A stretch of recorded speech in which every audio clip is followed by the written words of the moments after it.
এবং বিপুল আসনে সারা বাংলাদেশের সরকার গঠনের পথের এই প্রথম মুহূর্তে পঞ্চগড় সদর উপজেলা সভাপতি চাকলাহাট ইউনিয়নের সাবেক আপনারা চুপ থাকেন কি চেয়ারম্যান জননেতা জনাব আবু দাউদ প্রধান, তিনি প্রথমেই যে কাজটি করেছেন বাংলাদেশ আওয়ামী লীগের প্রতি তথা আওয়ামী লীগের তৃণমূল পর্যায়ের নেতাকর্মীদের প্রাণের যে সংগঠন আমাদের চাকলাহাট ইউনিয়ন আওয়ামী লীগকে তিনি আজকে তালামুক্ত অবমুক্ত করেছেন। সেই যারা এই দেশটাকে পাকিস্তান বানাতে চেয়েছিল, যারা বাংলাদেশের স্বাধীনতার পক্ষের প্রতিটি দলকে নিশ্চিহ্ন করার চিন্তা ভাবনা করে বাড়িতে অফিসে হামলা করে বন্ধ করে রেখেছিল, সেই অফিস আজকে প্রথমেই তিনি চাকলাহাট ইউনিয়ন আওয়ামী লীগ অফিস অবমুক্ত করলেন।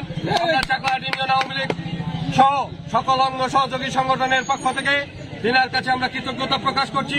সেই সাথে আগামী দিনে যে কোনো মিছিল মিটিং আন্দোলন সংগ্রাম স্বাধীনতার সপক্ষের সকল উন্নয়নের ক্ষেত্রে আমরা না আওয়ামী লীগ না বিএনপি না জাতীয় পার্টি সকলে ঐক্যবদ্ধ হয়ে স্বাধীনতা বিরোধীদের পক্ষে থাকবো এবং ঐক্যবদ্ধের ভিত্তিতে উন্নয়নমূলক ইউনিয়নের উন্নয়নের আহ্বান জানিয়ে আমি আমার কথা শেষ করছি। ধন্যবাদ সবাইকে।